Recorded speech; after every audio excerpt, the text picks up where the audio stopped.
Let's pray.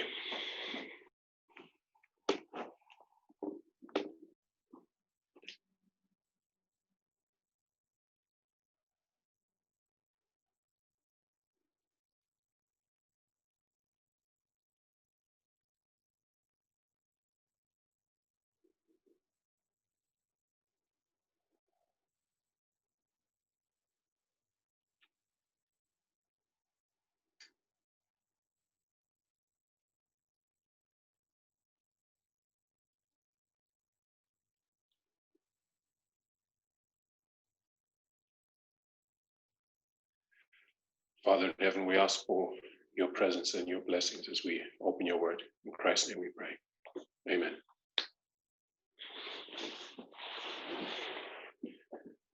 Okay.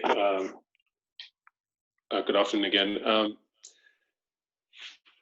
Let me mute this mic. In these studies that we've been going through, we've been essentially going through the lines that were opened up under the midnight cry and locating where we are in each of those lines and identifying what those lines tell us about where we currently stand.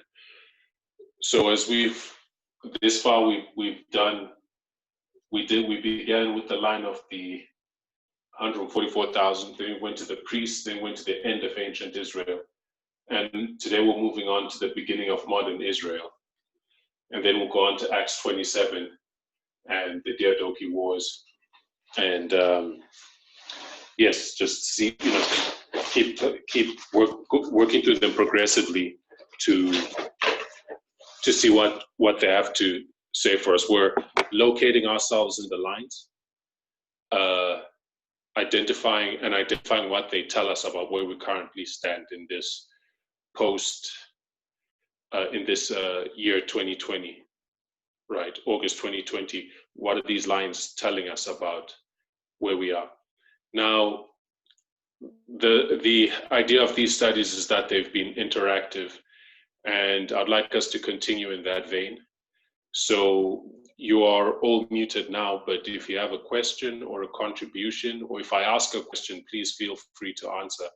Open your mic and answer, as well as if you have a question, feel free to open your mic and just interrupt me to ask your question or to make your contribution. Right, because in the ones that we've had so far, if there's been some useful discussion, right, that's been beneficial, at the very least beneficial for me, and I'm sure beneficial to others also. So let's please, engage. Let's participate.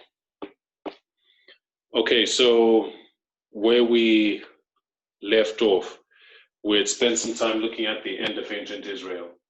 Now we're going to look at the beginning of modern Israel to identify what they tell us about where we stand. Now, with the beginning of modern Israel, as the movement has conceptualized it through lines like the seven thunders, right? We know that, as we've presented this history, there's a combination of internal events and external events.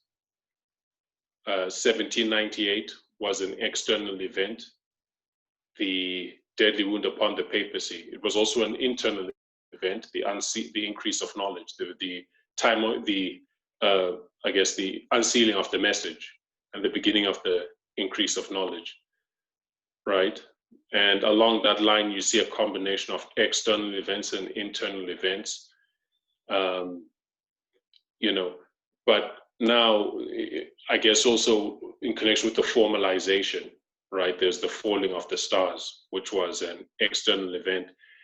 1840 was an external event. The restraint of the Ottoman Empire. April 19, 1844, that was an event of special significance, the Millerite movement. The first disappointment, that was an internal event. So as we lay out that line, we see a combination of external and internal events, right? So I'll ask us, what is one of the refinements that has to our understanding of this line that has come through the midnight cry? What is, in relation to how we view this line as, as containing external and internal events, right?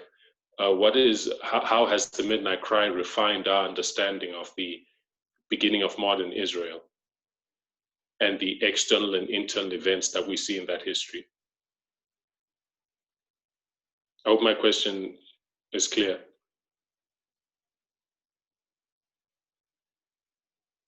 Hope it's not too early in the study to start asking questions, right? The line contains Millerite history contains external and internal events. And as we have laid out this line historically, the line contains both external and internal events. But since the opening up of the midnight cry, our understanding of that history has been refined to do what with the external and internal events. If you know what I'm talking about, then I think it would be, I've given enough clues.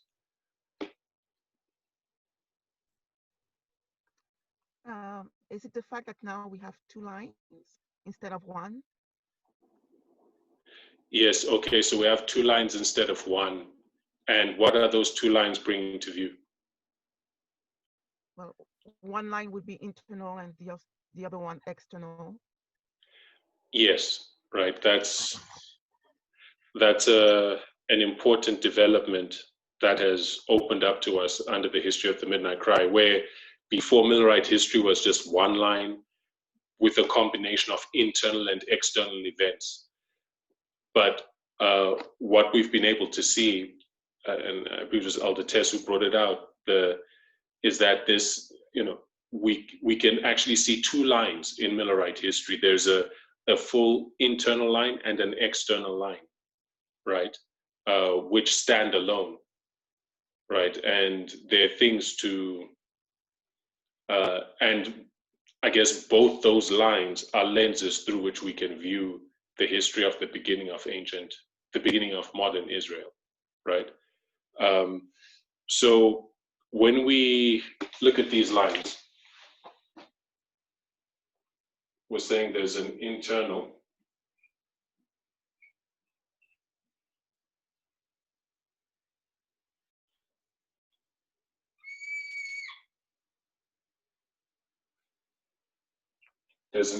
line setting forth, as you say, principally then there's the external.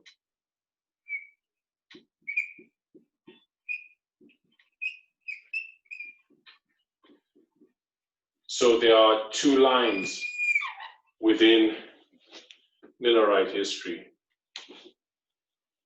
Two lines within the history of the beginning of modern Israel, and two ways of conceptualizing the history that is set forth. When we look at the internal line,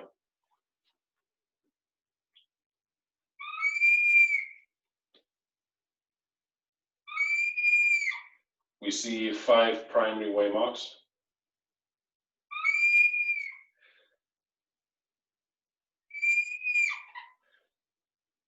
Okay, I've received a few complaints about the squeaking noise that this marker makes. It's almost finished for those who are troubled by it, so I'll get a new one. All right, so that's the internal line. So I'll ask us, because Sister Katya knows this, I'll ask for other people to speak to this. What are the waymarks that we see in the internal line? Bob and Penny, you're saying there are external events for all the internal events, even in the Alpha history of modern Israel, even though they neglected many external from 1844 onward.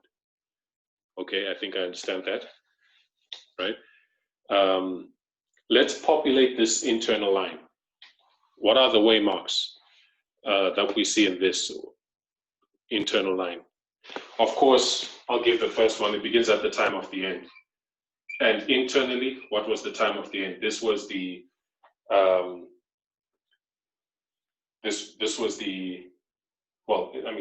the time of the end, the message is unsealed, the beginning of the increase of knowledge.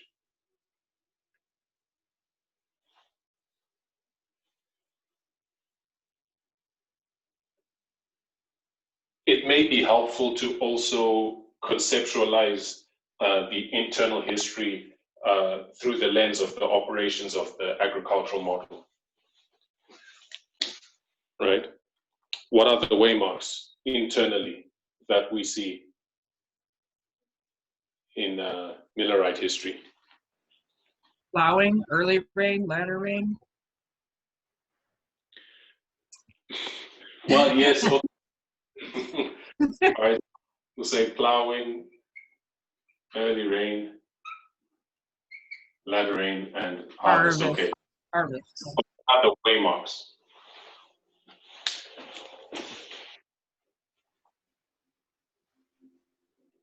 Because if you've never seen this before, you can think it through, right? You can think it through. What are the internal waymarks?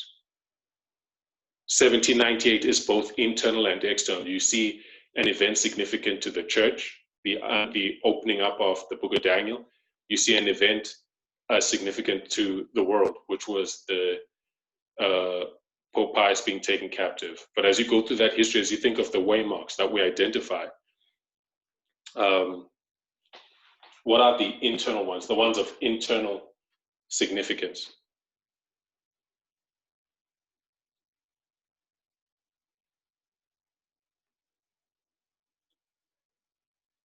Don't be afraid to be wrong.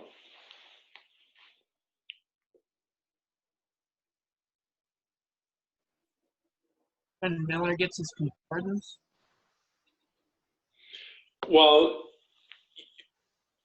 when did he get his concordance? Didn't he got it in 1798? Right, so First angel's message arrives.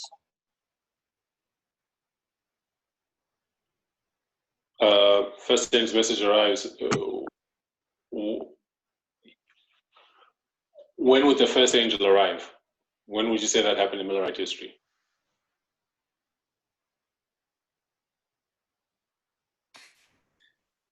(1833). 1833. Okay, let's think about it a different way, right? When you look at the first angel, as I understand, arrives in 1798, right? And it's empowered by the external event in 1840. 1833, that was the formalization, right? When would the harvest of the Millerites be? When is their harvest? Think of these waymarks. This harvest time period. When was their harvest? From August 15 to 1844, October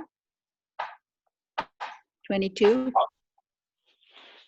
October 22, is that the beginning or the end of their harvest? The end. Why would you make October the end of their harvest?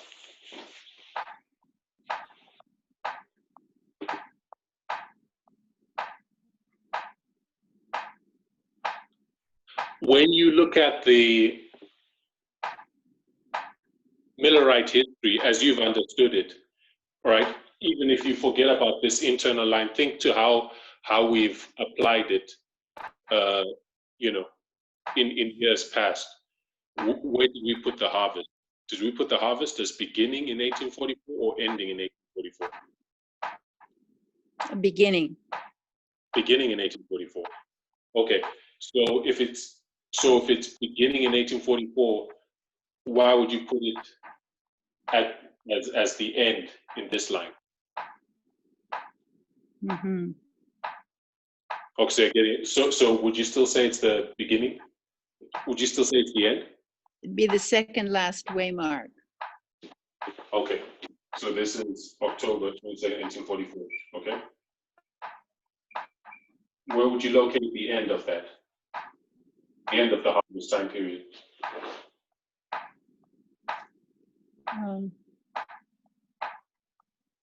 Where have we been putting it?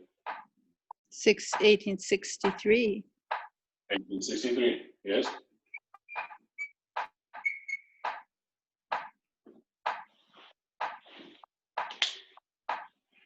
So we've identified the harvest time period. We've identified the beginning of this line. Now we need to identify these two waymarks that are intervening. We know that just before the harvest, on October 22nd, 1844, a message, which was their latter rain, had to go out, right? What was that message?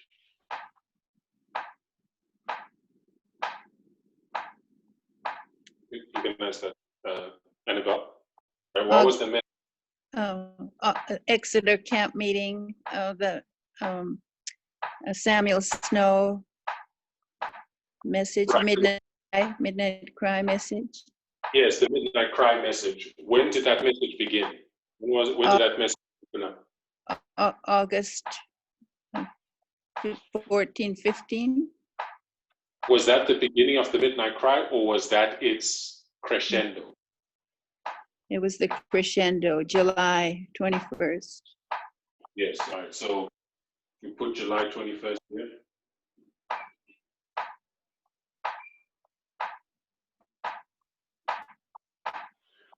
Right? And working backwards, right? This was the beginning of this is the beginning of their latter rain. The message prepared them for their harvest. So working backwards, what internal waymarks do you see before July 21st?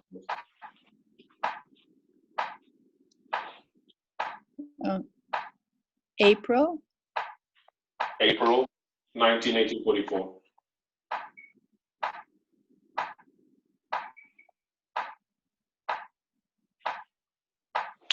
Right? And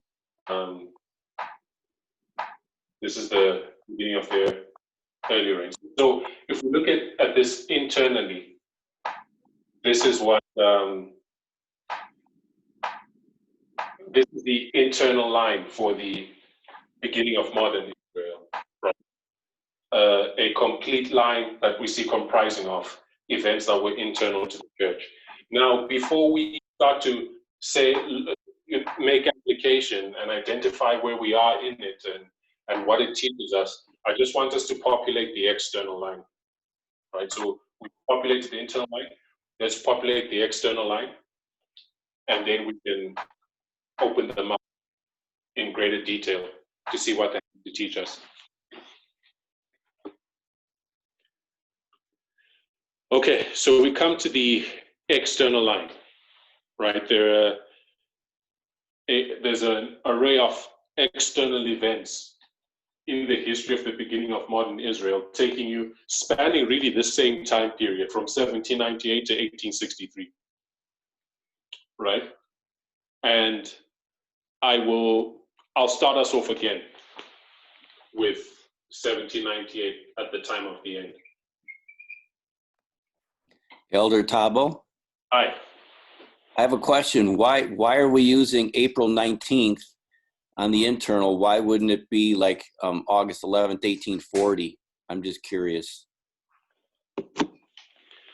I guess because August 11, 1840, as I understand it, was principally an external event. It was the fulfillment of a Millerite prophecy, but it was an external event pertaining to the restraint of a worldly power, the Ottoman Empire, and the interactions of the world superpowers, and was something that was recognized by the entire world, right? So it's principally an external event. That's not to say it didn't have internal significance, but it's principally an external event. Okay, thank you. Okay.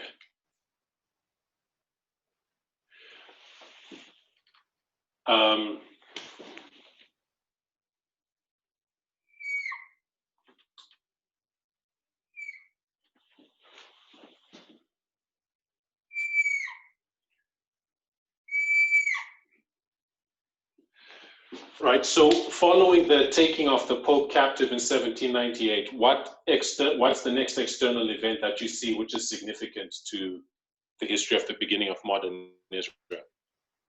August 11th, 1840. Yes, August 11, 1840. the restraint of, let's say radical Islam, the Ottoman Empire, not radical Islam. So August 11, 1840. And what's the next significant external event in this history that takes you from 1798 to 1863 that we mark?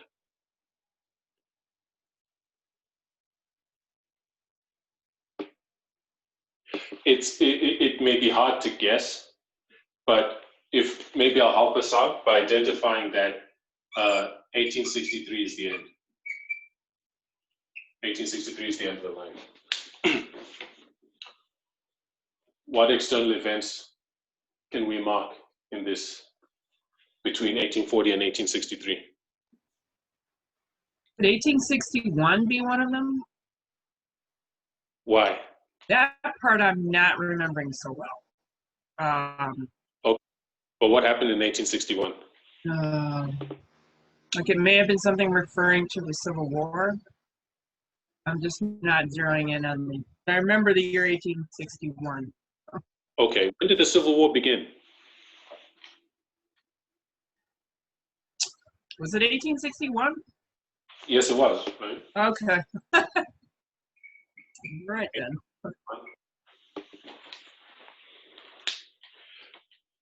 It may be useful to think of it this way, in that, you know, there are various themes that you see internally and externally.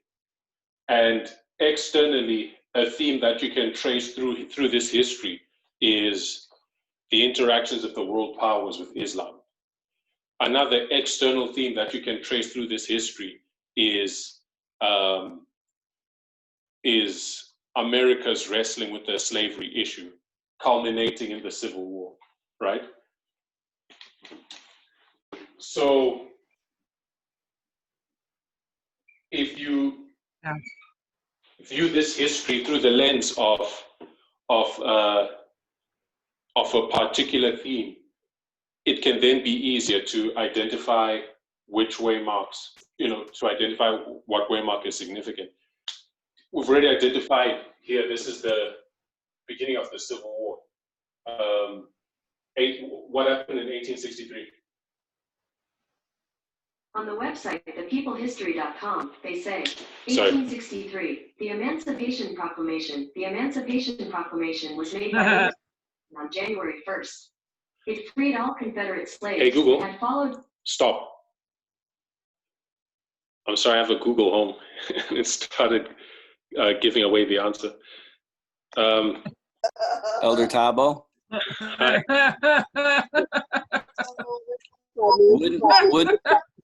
Wouldn't the middle waymark be the Fugitive Slave Act of 1850? Yes. How did you come to that deduction? Because it falls with the theme of a law that goes against people. It's in the middle, so it kind of is like the Sunday law, and it's like a midnight, which ties with the internal of July 21st, you know, being midnight. So we'll say 1850 Fugitive Slave Act. So it becomes a little easier to think about if you can identify a theme that you're trying to trace through this history, right? So we have the Fugitive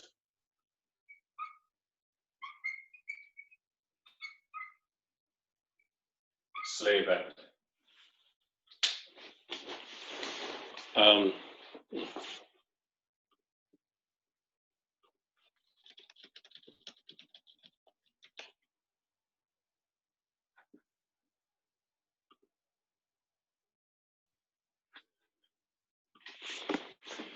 All right, so Google gave away the answers to what happened in 1863. This was the Emancipation Proclamation.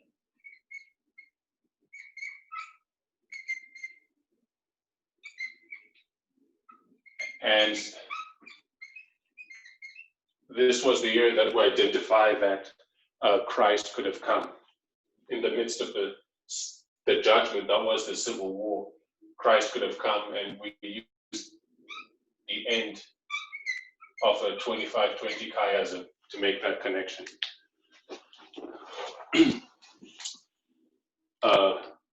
Okay, so here we have Islam restrained.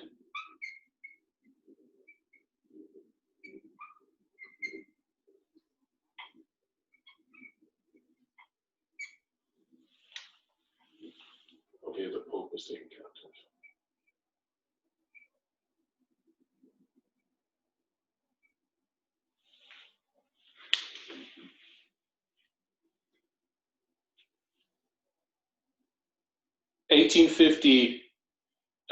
You know, 1850 is significant not only for the Fugitive Slave Act. We also have the internally the publication of the 1850 chart and the point at which God's people are giving this message to the nation, right? They're giving this message to the United States. But externally, there's this Fugitive Slave Act, which, as my brother said, it parallels the Sunday law.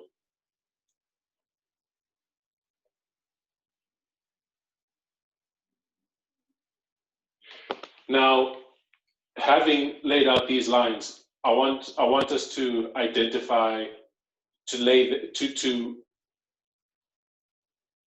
to overlay the line of the priests upon them, or rather lay the line of the priests.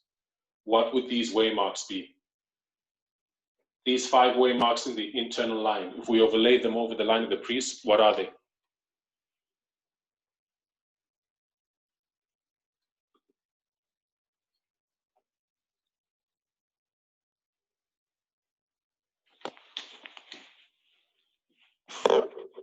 So can I get a different pen?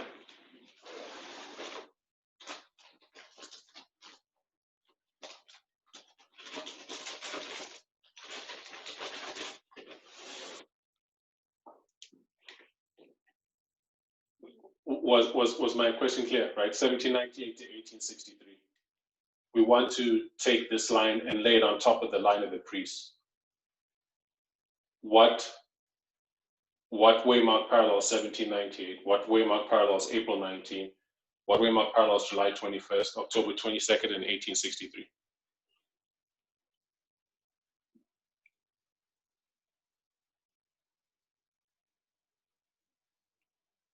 Well, 1798 will be 1989. Okay, thank you, Katia. That was Well, easy. yes? Continue. April 19th will be 9/11.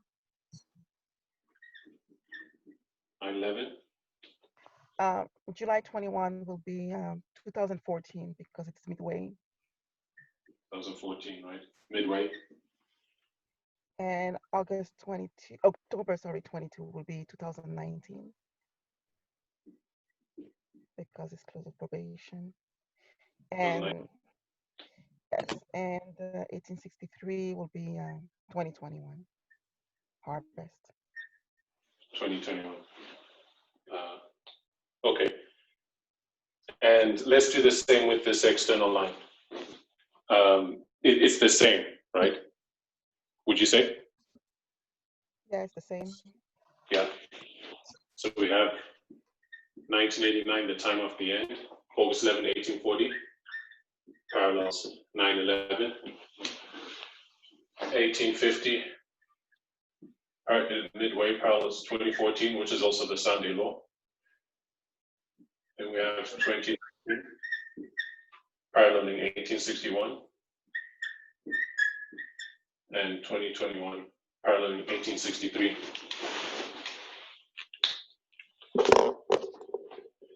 Right, so we've laid out the internal line, identifying the internal events to Millerite history, and laid out the external line also.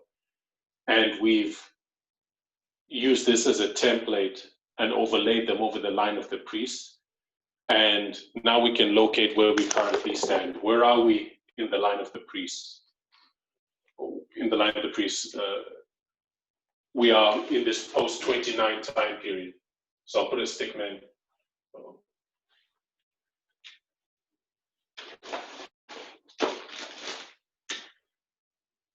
So I'll put a stickman here.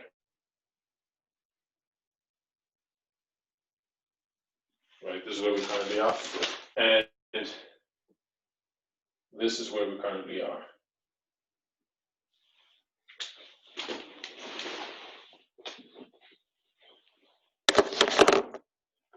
Right, so on both these lines, according to the internal line, we're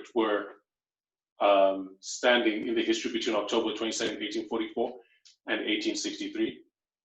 And on the external line, we're standing between 1861, the Civil War, and 1863 also.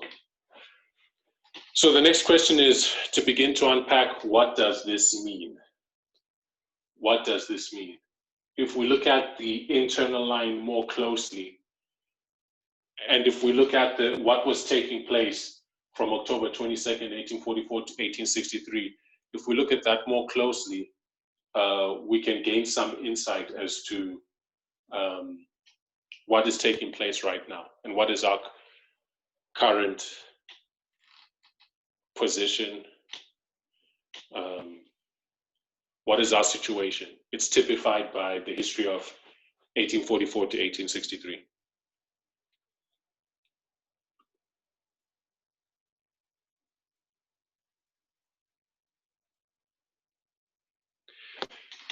In order to identify the significance of this time period, I think we must view it within the context of the entire theme of this line.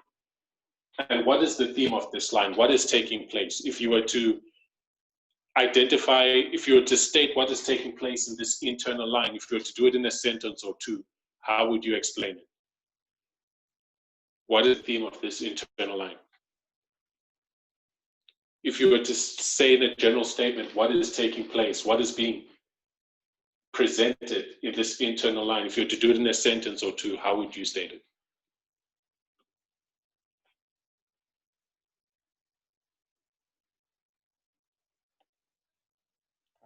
I would say the growth of a movement. Yeah. There is the growth or gathering of a movement.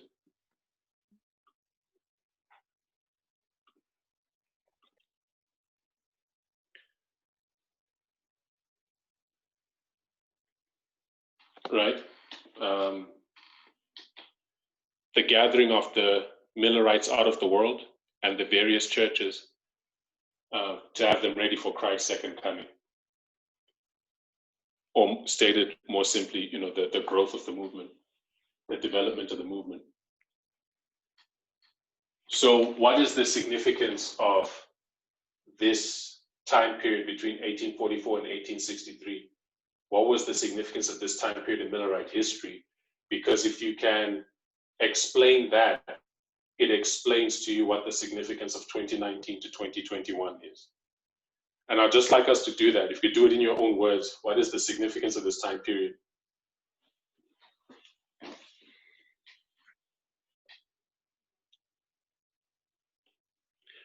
If you think about that.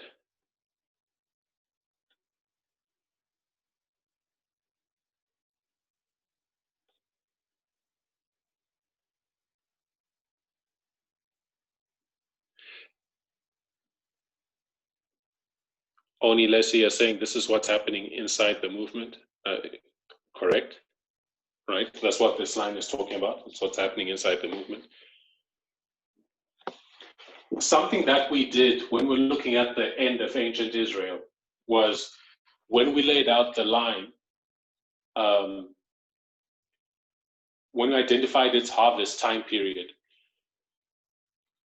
we identified additional waymarks within that harvest time period to gain greater clarity on our current position, rather than just leaving it as a general sweeping thing that we're in the harvest, right? 1844 to 1863 is a long history. A lot happened both internally and externally. So as you seek to explain that, you can also feel free to try to flesh out that history, the history of that dispensation, to get to be able to more clearly explain what is happening with us right now, right? And I'd like us to think about that.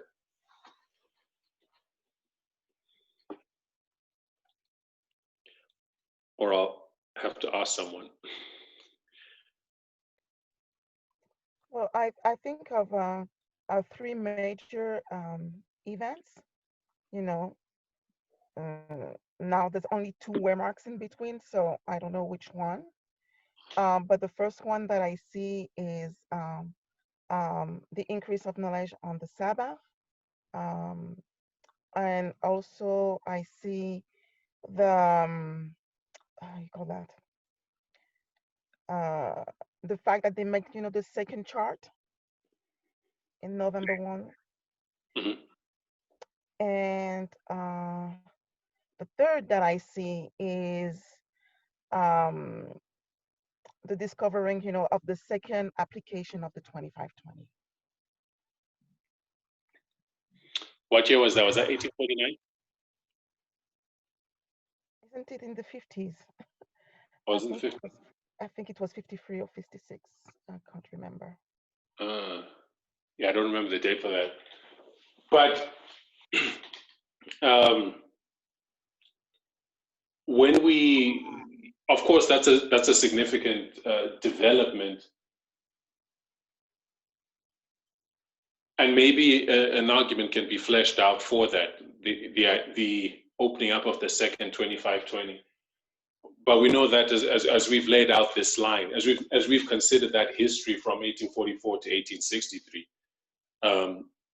two key waymarks that we've emphasized in that history are, one, I guess, the increase of knowledge on the Sabbath, and the formalization of the Sabbath message, right, which is the sanctuary message, and the third angel, the formalization of that through the 1850 chart, right? So, as I understand it, would have identified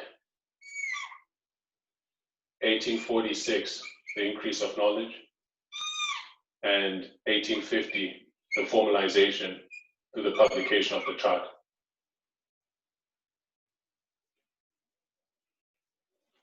Does anyone have any thoughts about that?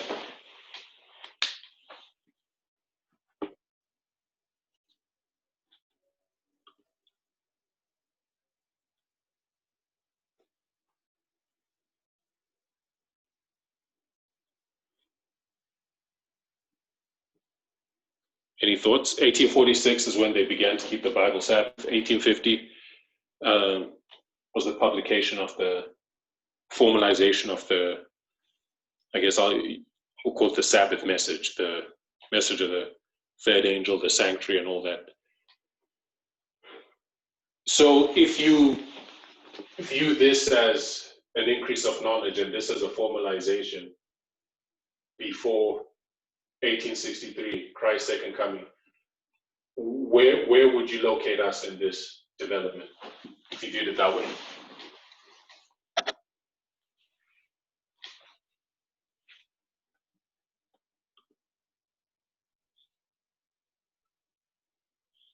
Well, I see that we are in the increase of knowledge of the Sabbath right now.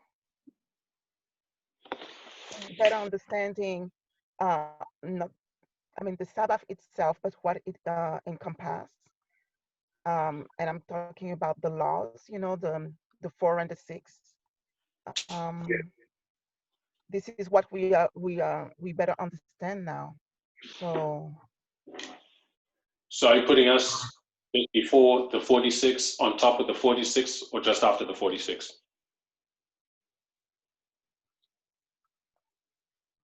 On top of the 46, I believe. On top of the 46. Okay, like it's ongoing right now. I think it would be just before. Okay, but why just before? Because we're still trying to understand the message. I don't think we understand equality. I don't think we understand entirely that the way we all need to collectively understand that what the 10 commandments represent, because at one level, I know that all 10 of the commandments, even though 4 to God and 6 to man, but if you really look at it with a different lens, you can see that all 10 of them actually point to man, and all 10 of them point to God, because the way you prove you love God is by loving man, and they all fit both ways that way. That way they're inseparable. And I just see that we're just before that period where we haven't really come together on it yet. So that's why I'm thinking we're just before the 46, because we're in that increase of knowledge now. But I know it hasn't been formalized yet, so I don't know. That's why I'm saying we're before the 46, but I might be wrong. I want to hear what everybody else has to say. Okay, Katya, why would you say we're at the 46, not just before or just after? Why would you say we're at the 46?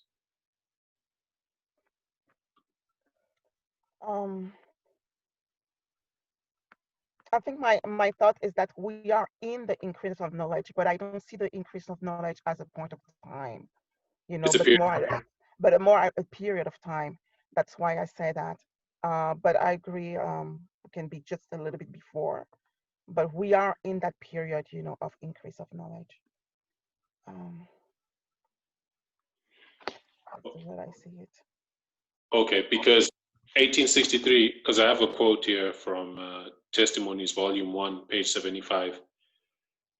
She says, I'll just put it here. Testimonies, Volume 1, page 75. And she says, in the autumn of 1846, we began to observe the Bible Sabbath and to teach and defend it. My attention was first called to the Sabbath while I was on a visit to New Bedford, Massachusetts, earlier in the same year. So we see how it happened in the type, in the typical history. It happened all in 1 year, that year 1846. Her attention was first called to the Sabbath that year. In the autumn of that year, she began keeping it. But what does that look like, I guess, when we use it as a model or a prophetic symbol to understand what is taking place with us now, right?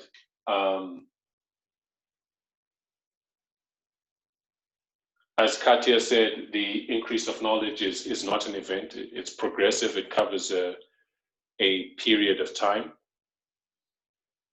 right?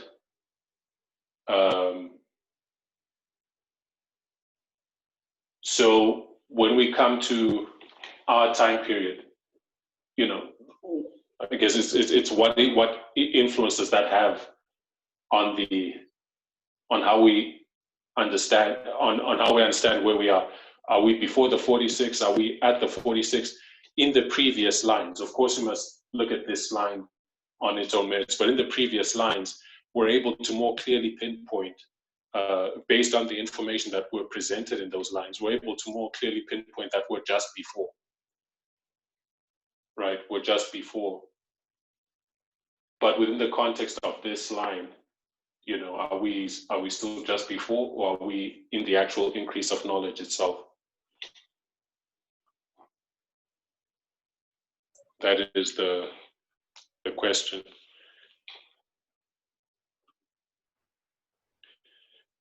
Linda, your mic is open.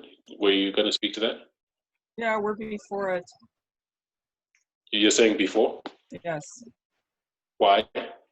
Why? I recall it being taught that one recently, for one thing. We aren't having an increase of knowledge.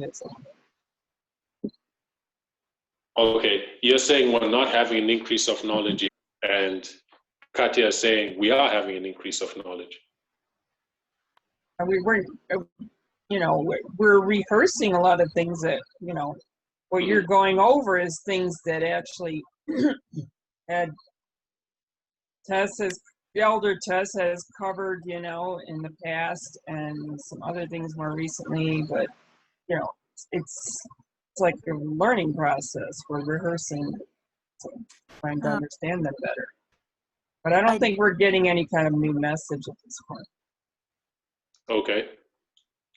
Annabelle, you want to speak to that? I did hear Elder Tess say last week that we are now in the increase of knowledge.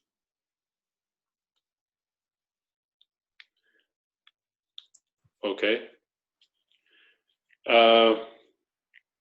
Based on what line? Because yes, Annabelle, based on what line? Do you recall? Because I remember her saying that at the Canadian school, right? She did say that in the context of a line that she was laying out. But can you explain a little more? I don't remember. I think it might have been in her prayer. Oh, okay.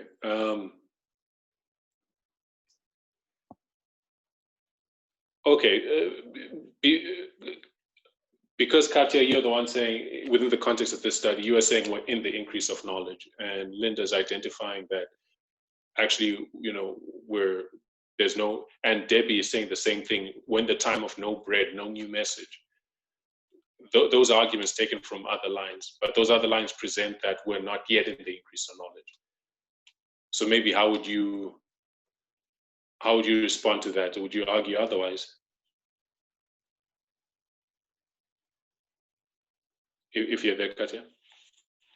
I'm not picking on you. It's just that you laid out the other thought, right? So that's why I'm asking you. Oh no, she's not here. Looks like a line dropped. Oh, that's too bad. Okay, so we'll now just lay it out that we're here, right? We're approaching the increase of knowledge. We're not in it yet in the fullest sense. We're still in the time period based on the line of Christ where there's no bread, no new message, and we're going back and rehearsing that which has been opened up already. There hasn't been a significant new development to our message to parallel the opening up of the Sabbath truth in Millerite history, has there? Has there? No. No, right? We've had new insights on the law of God as presented by Elder Parminder, fair enough, but nothing that constitutes but it's still a clarification of that which has been opened up before. I don't see anything personally that constitutes a turning point, a significant new development in our understanding of the message as yet. So we're just approaching the increase of knowledge paralleled by 1846, where they both understood and started keeping the Sabbath.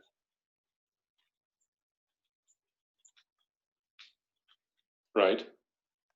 So, was that Bob? Yes, I agree with that statement.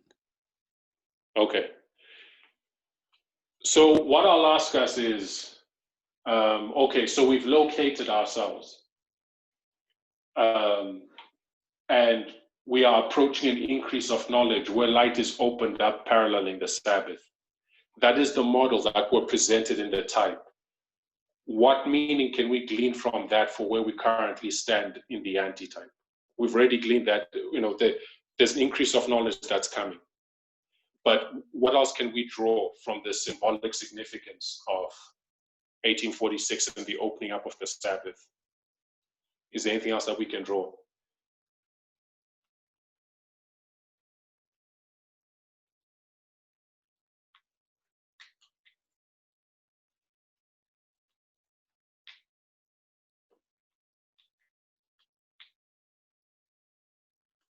Anything else that we can draw from that?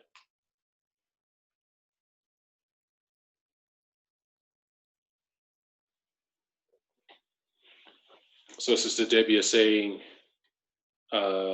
marriage equality, connecting that with the Sabbath. Can you flesh that out? I don't know if you're in a position to speak, to open your mic, but can you flesh that out? I think there's more to unpack there, right? Just where you are pointing out, I think there's more to unpack, and I'd just like for you to unpack that a little further if you can. Well, the Sabbath and marriage, the two institutions from Eden, and with our understanding of equality,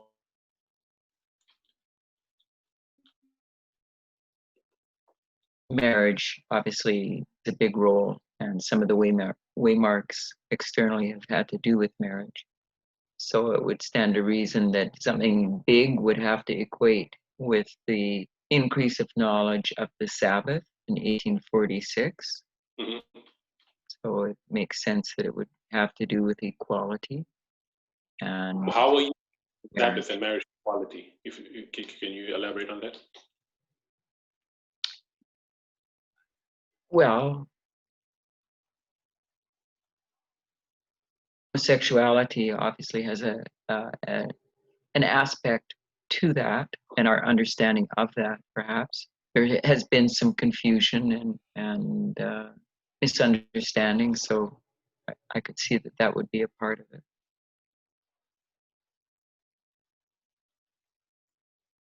Okay.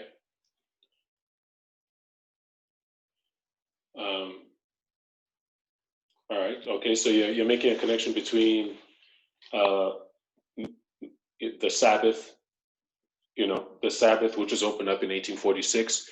You're taking it back to Eden, where you see that the Sabbath was one of two twin institutions, the Sabbath and marriage, and you're drawing a connection with equality as the movement is, as that is a theme that is being emphasized by the message, and with equality. I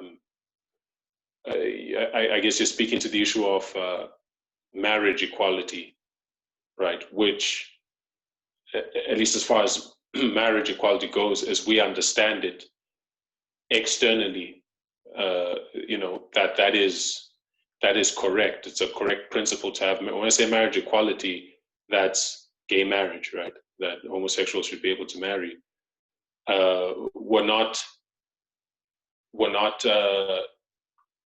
speaking to the subject morally, right? Saying homosexuality is not a sin, or it is a sin, and so on and so forth. Not speaking to that aspect, but speaking externally to the civil principle that should bear sway.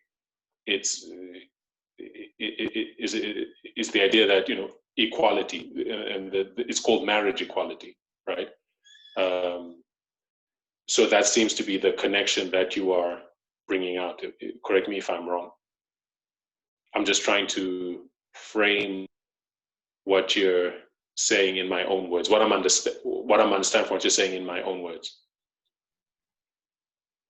And I'm sorry, Elder Tabo, the internet wigged out, so I didn't hear what you said. But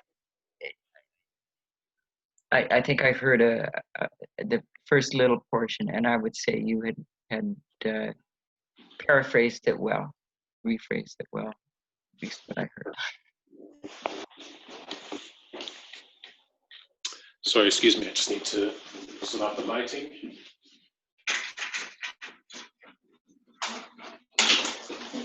Okay, does anyone else have anything to add to that? Right? We're approaching an increase of knowledge paralleling the opening up of the Sabbath in Millerite history. Well, with that parallel in our dispensation? What I see right now is that we are learning about how to worship and what does it mean to worship. Now we say that worship equals love, or love equals worship. And what does it mean, to love, and worship, whether it is your neighbor or your spouse, your friends, your master, all these, encompass, um, in the text, that John, is referring to. I think it's John 14, sorry, about yeah, loving, having compassion to others, which is something that we were missing before, and how loving something that you see first, loving and worshiping the natural, you can better worship, the spiritual, which is God, the invisible. This is what we are learning right now. We are in this increase of knowledge, whether it is, as I said, whether it is for marriage or parenting with children, or friendship, or um, uh, in the workplace. Um, this is what we are learning right now. This is what I see, as the increase of knowledge of the um, for the internal, the better way of worshiping, and what it means. Okay. Um, that's correct for sure, right? And I guess you are paralleling these things that are opening up to the Sabbath truth. That's the parallel that you're making. Yes. Okay. Yes, because this is what Elder Parmenter says. I'm paraphrasing, of course, but he said, "How can we?" It's what the Bible says, in 1 John 4, I think it's 20. We say that we love God, but how can we love our neighbor? And so, to better practice what we think of the spiritual, we should first, know how to love and worship, what is natural. Um, and so, whether it is, on a personal level, and then, we can bring it also, to a more spiritual level, if bring it, uh, to the level of the Protestant, for example, that they are ready, for example, to love God so much that they're ready, to deny, the neighbors, you know. And so, yes, this is what I'm getting right now, from all the studies that Elder Parmenter did on the worship, and the love, and the 4 and the 6. Okay. All right, and that's probably as much clarity as we can glean, right now, as to where we currently stand. We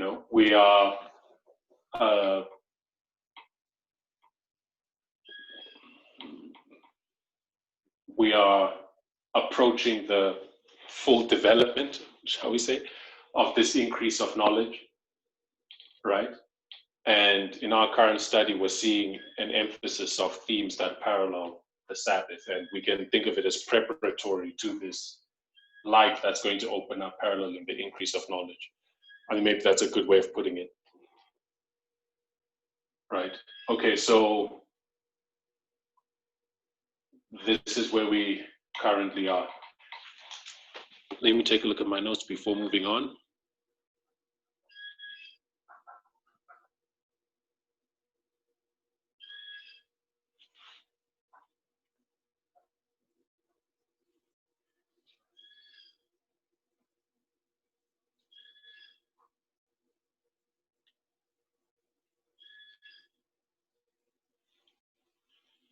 Okay, so 1846 is the increase of knowledge on the Sabbath. 1850 marks the formalization with the publishing of the 1850 chart. There are other events that took place in 1850. The healing of Ellen White spoke about how her mind was locked for a few years. And if you read those passages, right, they locate that time period from between 1846 and 1850 when her mind was locked. And it was in December 1850. December 1850 that her mind was opened up to an understanding of the scriptures, right? And at the very same time, there was a Father Andrews who was sick, and it was at his healing that she said, an angel's hand was laid upon her head, and then, she was able to understand. right? And that was December 1850. So you know, there are events like that that we can consider, you know, in connection with 1850 also, and view them in a parabolic sense as speaking to what's going to take place at the formalization, right? I don't think I'll read the whole thing, but it's from the biography, right? The biography, volume 1, page 146. So it's volume 1 of the biography, page 146. And that's where she explains that her mind was locked. Her mind was locked to the scriptures. And for a few years, as they would study, she would go off into vision. And it was only when she had received a vision that she would really understand what the brethren were talking about. Then you come to December 1850. Sorry. And it's in December 1850, at the healing of Father Andrews, that her mind is, an angel touches her head with its hand and unlocks her mind to the scriptures. So that's significant. I have not sort of developed that thought.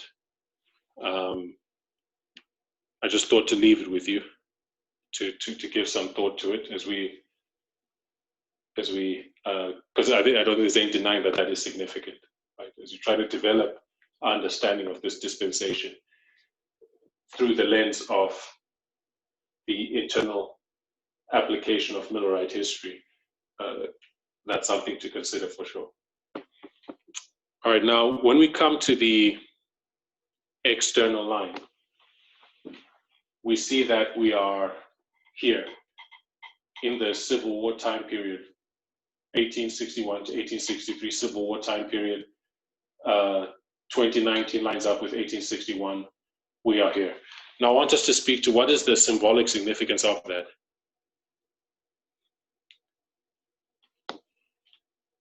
As we lay this external line upon the line of the priests, the line of the priests, right?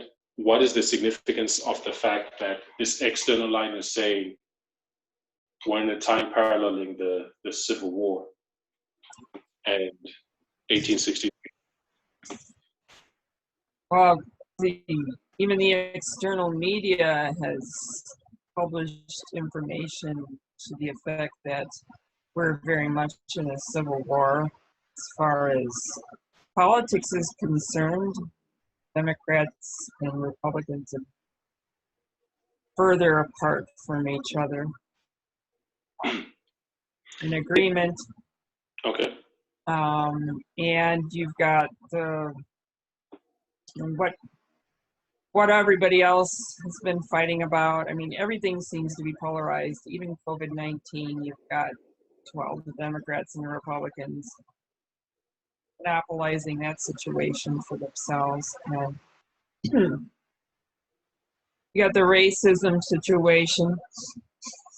You know, it's always the same two groups of people, the liberals and conservatives, Democrats, Republicans. I mean, and throughout the world, you see the conservatives and the liberals, and they're all taking similar stands on all these issues. And it is just like a civil war. Okay, so you're connecting, I guess, the Civil War in American history with the Civil War, with the conflict between the left and the right, I guess, in the United States. And again, it would be useful to accustom ourselves to the idea of not viewing a dispensation in isolation, but when we think of this Civil War, is there a thread through this history that we can draw that leads us to the Civil War? Right? And I would say, yes, there is, right? Because the Civil War was over the issue of slavery. And where did the issue of slavery begin? It begins in 1619, right? And you can track a development of this issue between the North and the South the abolitionists and the slaveholders, right? Where the Fugitive Slave Act was a flashpoint in that history, where the North was essentially appeasing the slaveholding South. But already here, there's already a conflict. There's already a contention between them, which is why the North was trying to appease the South with the Fugitive Slave Act, telling the people in the North that if a slave escapes, you gotta turn them in, right? And this conflict between these two sides over the issue of slavery kind of opens up into the Civil War in 1861, leading up to 1863. So that's the progressive development. You can do an entire study sort of tracking the development of the issue. That's not what we propose to do now. But that is essentially the development of the issue. That was the theme. That is a theme of this line. And what that conflict looked like. It was a conflict between North and South, between two sides. So, and it culminated in the Civil War. So as we view this dynamic, this conflict between these two sides that is reaching this, coming to a sort of culmination, right? What is that telling us about our time period? Can we identify two sides? What is the central issue that the conflict is over? And what does this time period of the Civil War, what does it say about what is taking place between these two sides right now? Do you get what I'm saying? If we just draw the parallel.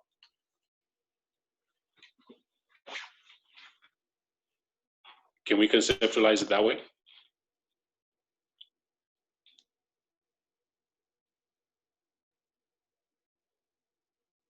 I would say that the issue on the external, if it's slavery, then we can narrow it for us, for the issue of racism. Okay, so the issue here was slavery.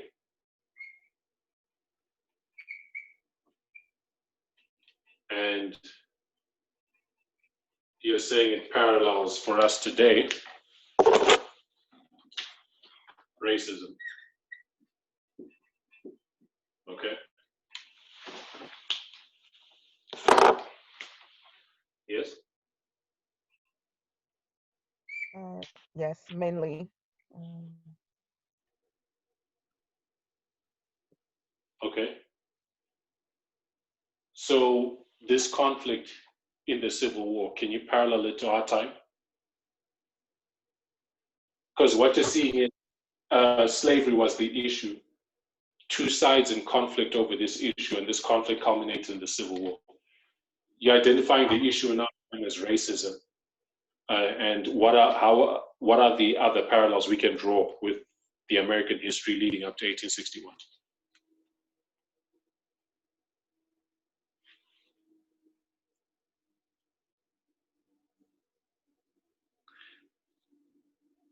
Debbie, you're saying Civil War and the Information War, partisanship and polarization in the US on every issue, as Sister White stated.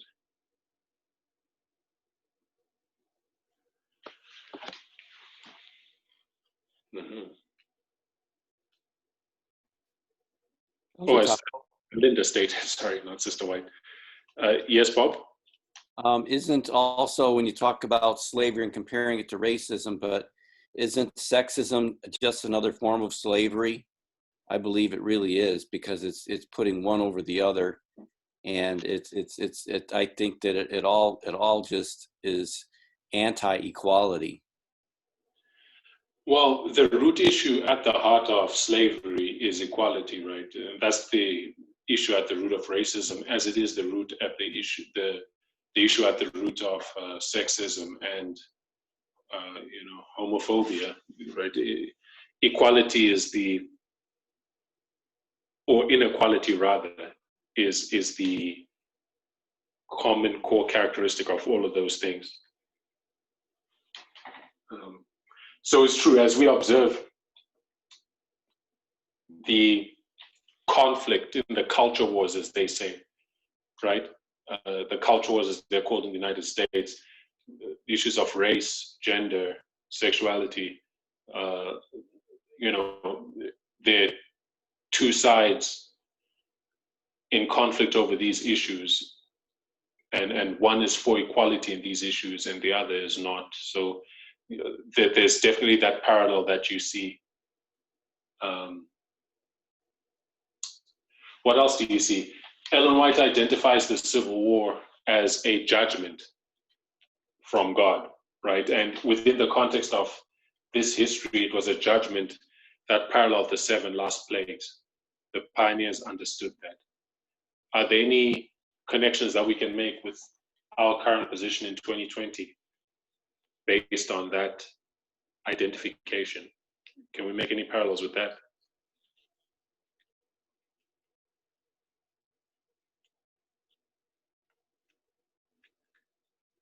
Let's think about that.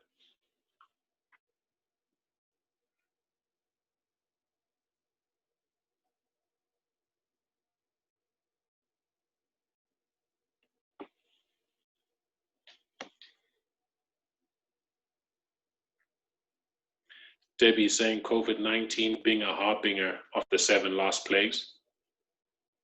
Okay. Bob, you're saying judgment against the North. Okay.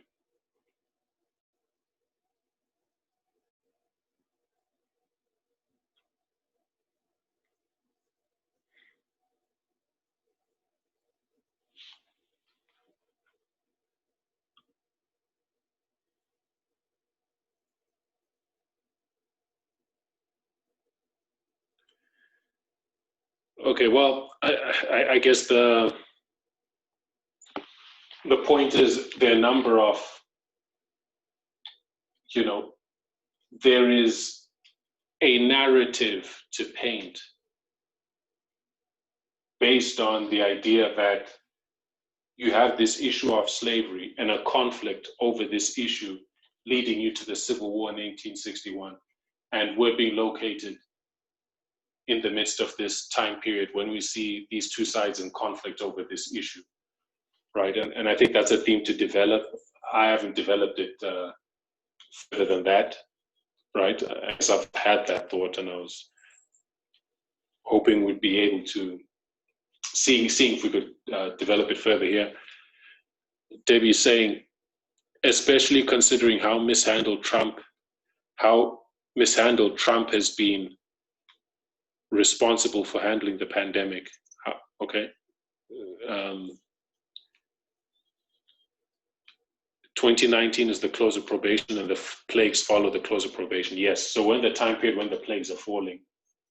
And Elder Tess has made the connection that when we look at the developments that have taken place in the world since November 9, since the close of probation, right?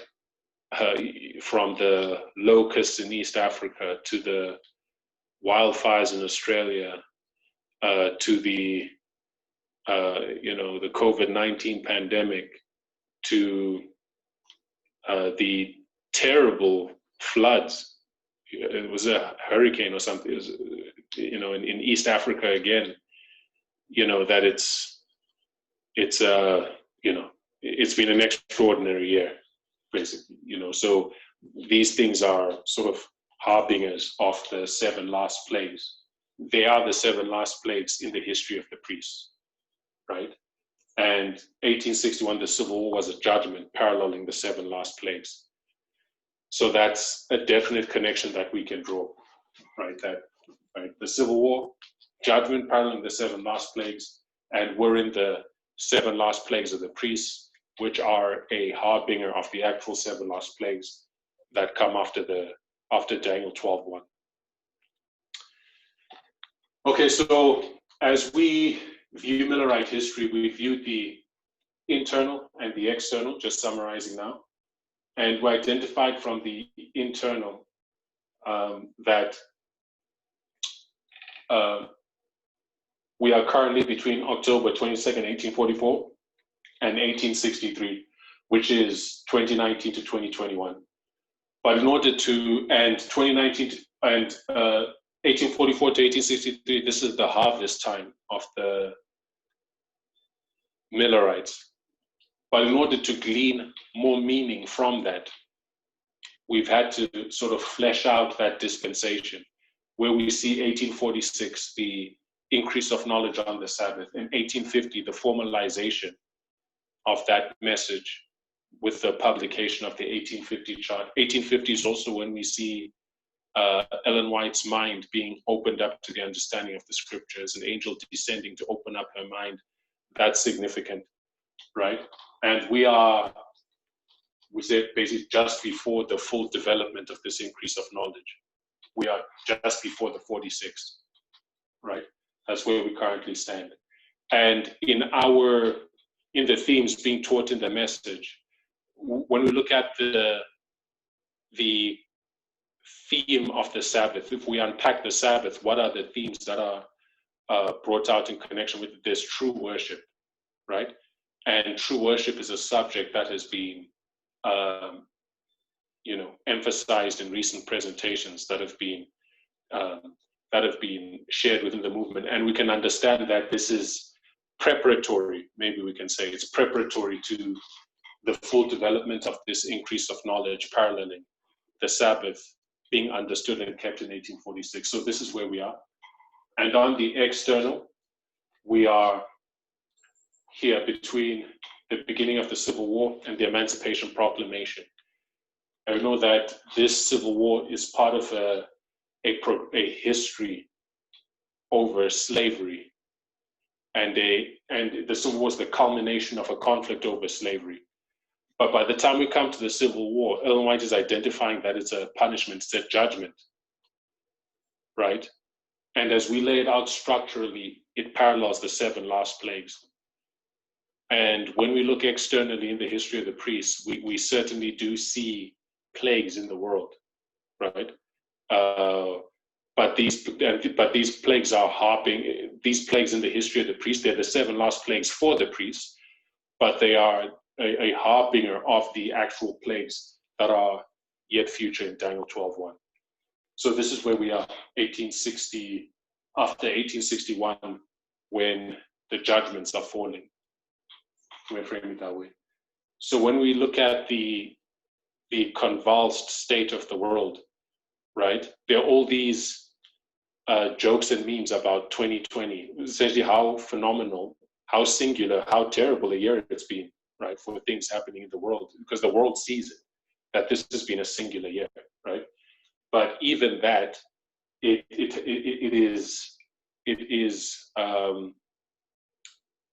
is presented to us. It is under God's control, right? It's set forth in the lines that it was going to be this way, it was going to be as we're currently seeing it, based on this identification that were in the time period of the 7 last plagues for the priests. So that brings us to the end of the beginning of modern Israel. So, yes. I have a question. I actually have 2 questions. Sure. The first question is, what are the waymarks in Millerites history on the external line for the increase of knowledge and formalization between 1861 and 1863? That's my first question. That's a good question. I don't know. I haven't found any yet. I know I still need to spend time with this line to see if we can identify anything. It would have to go into the history, which I haven't had as much time to do yet before coming to share this.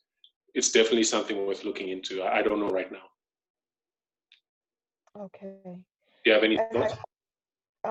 No, I didn't have a chance, to look at it. But, okay. Yes, yeah. well, that's something to look into to see if we can identify something there. Elder Tabo? Hi. Okay, Katya had a second question, but okay, Bob, yeah? I just wanted to say, tying into what was just said, that if you look at the Millerite history, even as we were growing in this movement, for many years, we were saying that even though we had external events in our day that were tied to the internal events, we were going back and saying we didn't really have, the Millerite time period didn't have external events matching most of their internal events.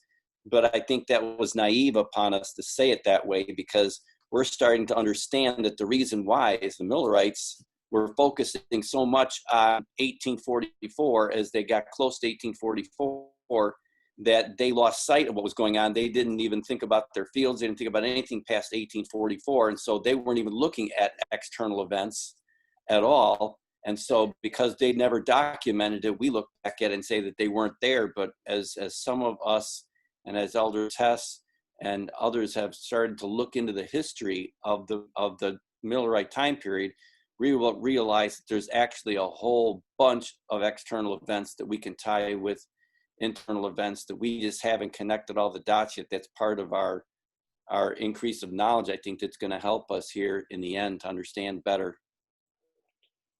Okay. Yeah, I mean, I guess I can agree with that in part, but when you look at them, I actually think they did speak a lot about the external events that were going on at that time. You know, some of it is maybe not so much Ellen White directly. Of course, Ellen White did when she starts talking about slavery and so on and so forth, and the Fugitive Slave Act and so on. So Ellen White did. But, you know, as a body of people, of course, the Millerite Church ends in 1844. Then you come into the early Adventist Church, right?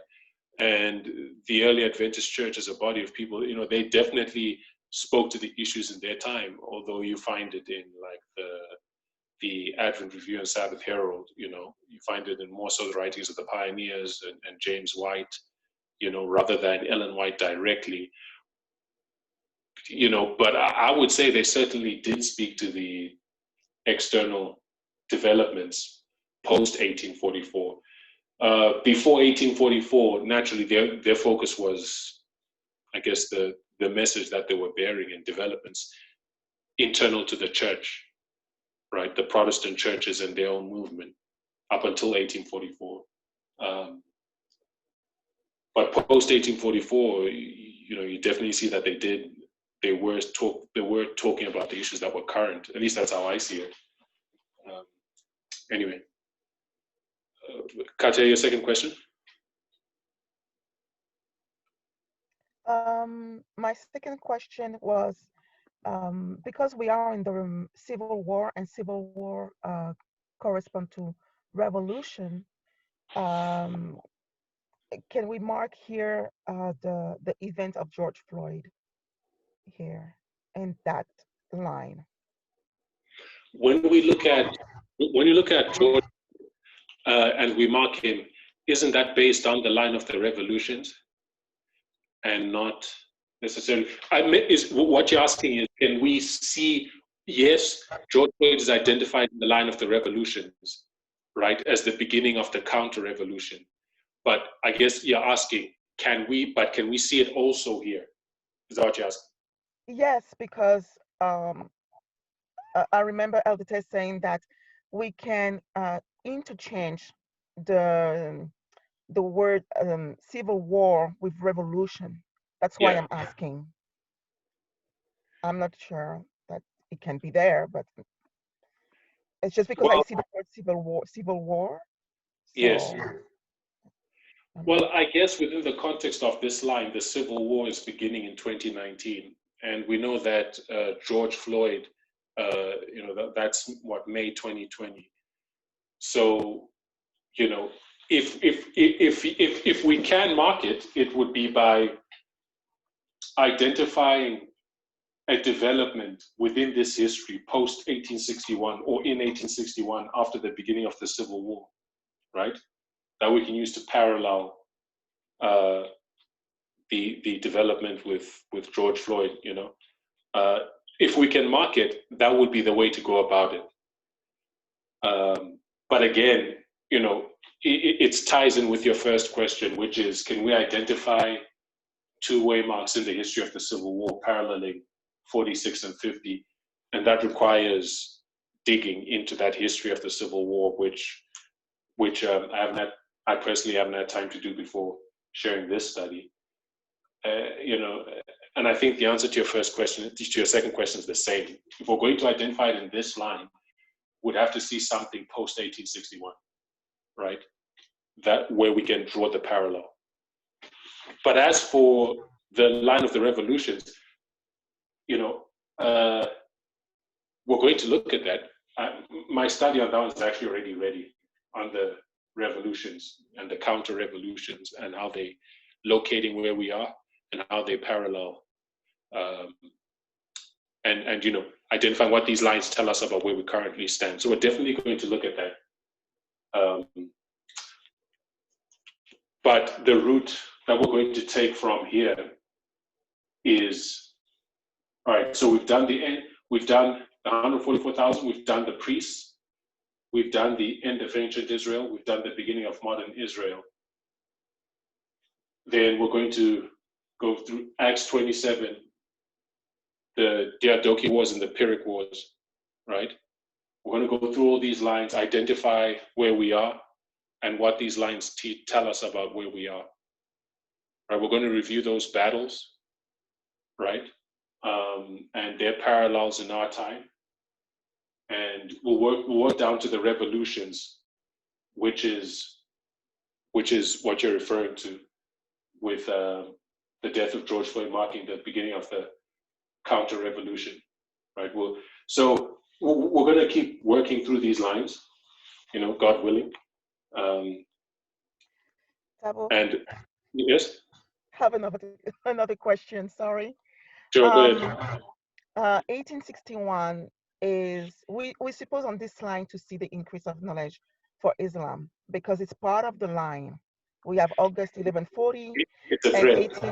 1861, we have the end of the Syrian war, and we have Leach, you know, that publishes his address to the public and the clergy. Yes. Can we see that as an increase of knowledge? The fact that he's publishing, you know, is I don't know. Let me, because I'd have to open my notes on that, because that's the thing. There are a number of threads that you can draw through this history. Slavery leading up to the Civil War is one thread. Another thread you can definitely draw through this history is Islam, and we've not done that today, right? And there could definitely be significance in what Katya is saying, right? In saying, if we look at the thread of Islam, which is part of this history, and we look at, you know, what is there to understand about where we currently stand, viewing this line through the thread of Islam, you know, through with an emphasis on Islam, what can we understand? That's definitely something to consider. And I think maybe we'll do that next time. We'll share some thoughts about that next time before we go on to Acts 27, right? But it is a valid question. Thank you. All right. All right, folks, we're out of time. I hope this has been useful to you, just thinking about where we currently stand. And we're working through these lines. We're getting through them slowly but surely. And I hope the exercise has been beneficial, if not the review, right?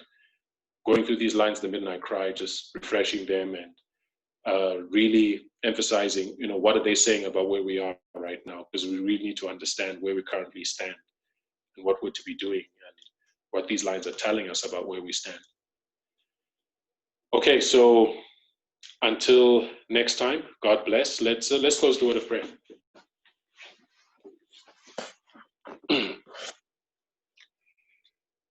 Father in heaven, we thank you for your word, and we thank you for the ground that we've been able to cover. We thank you for the time that we've enjoyed together as brethren, just wrestling with concepts out of your word, to seek to better understand the midnight cry, to seek to better understand what it teaches about where we are, to seek to better understand what it teaches us about what our duty is at this present time. We thank you for the understanding that it gives about what is taking place in the world and what is taking place in the movement. That although it's not an easy time, Lord, for anyone, we can have confidence that, Lord, your hand is on the wheel.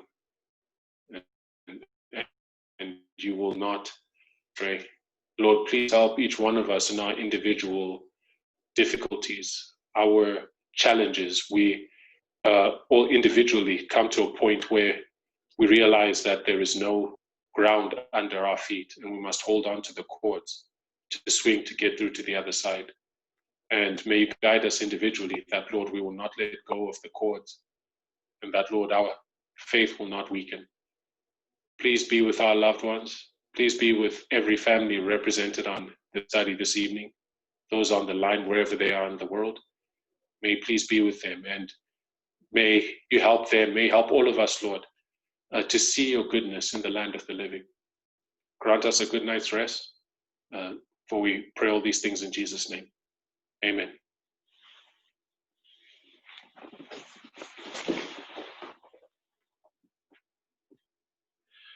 All right, brethren, it's been a blessing. God bless, and wish you all a good night. All right.